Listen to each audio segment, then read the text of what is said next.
Imagine becoming poorer without spending a single cent. It sounds impossible, but it happens every day because of an invisible thief called inflation.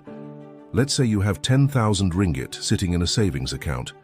You feel safe because the number on the screen stays the same, but the world around you is getting more expensive.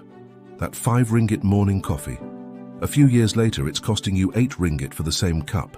This is the erosion of your wealth. Your shopping cart gets emptier, even though you're spending the same amount of cash at the checkout. Your 10,000 ringgit is physically shrinking in value. Its purchasing power is dropping, meaning you can afford less today than you could yesterday. To protect your future, you need your money to work for you. Think about assets like property, businesses, or the stock market that can outpace inflation. So, what's your move to beat the thief? Will you keep saving or start investing? Share your thoughts below and follow for more financial tips. Good news. Your boss just gave you a 3% salary increase. So you're richer now, right? Let's say your monthly salary was 5,000. This year, it increased by 3%. Now you're earning 5,150. Congratulations. But wait, what if inflation was 5% this year? Food became more expensive. Rent became more expensive. Petrol became more expensive. Your salary increased by $150. But your cost of living increased even faster. In economics, this is called a decrease in real income. Your salary went up, but your purchasing power went down. That's why many people feel poorer today, even though they're earning more money than ever before. The number increased, the value didn't. Now I'm curious. Has your salary increased faster than inflation? Yes or no? See you in the next 1 Minute Economics. Imagine inflation is 5%. Your savings account pays 2%. Are you making money and losing it? Let's say you save $100,000. After 1 year, the bank gives you $2,000 in interest. Sounds good, right? But if prices increased by 5%, your cost of living increased by $5,000. You gained $2,000, but lost $5,000 in purchasing power. That's why people look for assets that can grow faster than inflation. But not all assets are equal. Cash is safe. Property can protect against inflation. Gold preserves value. But businesses can actually grow. And when you buy stocks, you're buying ownership in businesses. As businesses grow, their value can grow too. Now I'm curious. If inflation stays high for the next 10 years, would you keep cash, buy property, buy gold, or buy stocks? What's your answer? See you in the next 1 Minute Economics. Have you noticed something strange? People often spend more with a credit card than with cash. Why? Imagine buying a $20 meal. If you pay with cash, you physically see the money leaving your wallet. You feel the loss immediately. But when you tap a credit card, nothing seems to leave your hands. Just one tap. Done. Economists call this the pain of paying. The less pain we feel when paying, the more likely we are to spend. That's why many people spend more with cards, mobile wallets, and online shopping. The payment feels invisible. Credit cards aren't bad. In fact, they can be useful tools, but they become dangerous when spending feels effortless.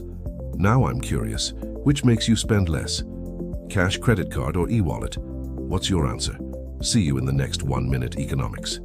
Your parents bought a house, why can't you? Let's say your parents bought a house for $100,000 20 years ago. Today, that same house might cost $500,000. What happened?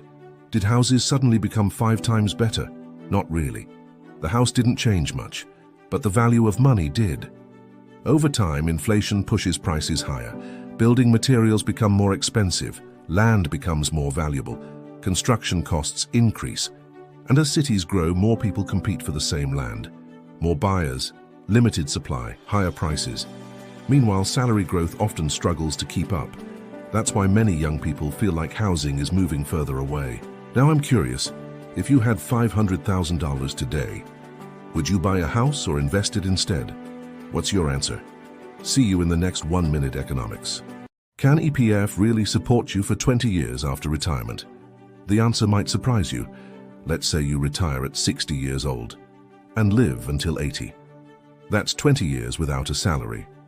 Many Malaysians believe EPF alone will be enough. But let's do some simple math. If you have $300,000 in EPF and spend $2,000 every month, your savings could run out in about 12 years. And that's before considering inflation. Food, healthcare, and daily expenses may become more expensive over time. That's why retirement planning isn't just about saving money, it's about making sure your money can continue working for you. Now, I'm curious, how much do you think someone needs to retire comfortably in Malaysia? Comment your number below. See you in the next 1 Minute Economics. Singapore has no oil, no natural resources. So why is Singapore richer than Malaysia? When Singapore became independent in 1965, many people thought it wouldn't survive.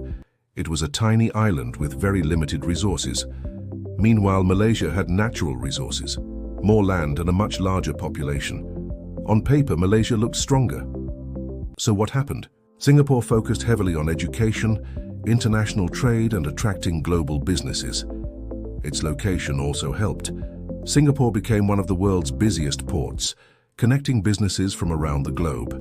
Over time, strong institutions, foreign investment, and a skilled workforce helped Singapore's economy grow rapidly.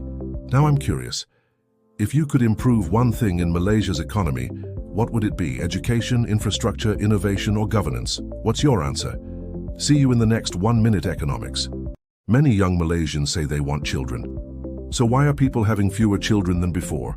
A generation ago, many families raised 3, 4, or even 5 children, often on a single income. Today, even 2 incomes can feel tight. What changed? Housing became more expensive. Childcare became more expensive. Education became more expensive. Almost everything costs more. Let's say raising one child costs just $1,000 per month. Over 20 years, that's $240,000. And many families spend much more than that. At the same time, salaries haven't always kept up with inflation. Many young adults feel financially unprepared. That's why birth rates are falling in many countries. It's not always because people don't want children. Sometimes they simply can't afford them. Now I'm curious, what do you think is the biggest cost of raising a child today? Housing, education, childcare, or daily expenses? Tell me below. See you in the next 1 Minute Economics. Remember when a McDonald's meal cost around R8? Today it can easily cost $15 or more. What happened? Did burgers suddenly become twice as delicious? Not really. The burger didn't change much. Over time, the cost of ingredients increased. Chicken costs more. Cooking oil costs more. Packaging costs more. Restaurants also pay more for rent, utilities, and employee salaries. All of these costs add up. When businesses face higher costs, they often raise prices. Economists call this cost-push inflation. That's why many things feel more expensive today. It's not always because companies are greedy. Sometimes their costs are rising too. Now I'm curious, which item shocked you the most recently? Fast food, coffee, rent, or petrol? Tell me below. See you in the next 1 Minute Economics. Inflation makes life more expensive. So why do some people get richer because of it? Imagine 2 Malaysians. Ali keeps $100,000 in a savings account. Ben owns a house, stocks, and a small business. Inflation rises, food prices increase, rent increases, everything becomes more expensive. At first glance, both seem worse off, but then something changes. Ben's property becomes more valuable. His business raises prices. The companies he owns earn more revenue. Meanwhile, Ali's $100,000 remains $100,000.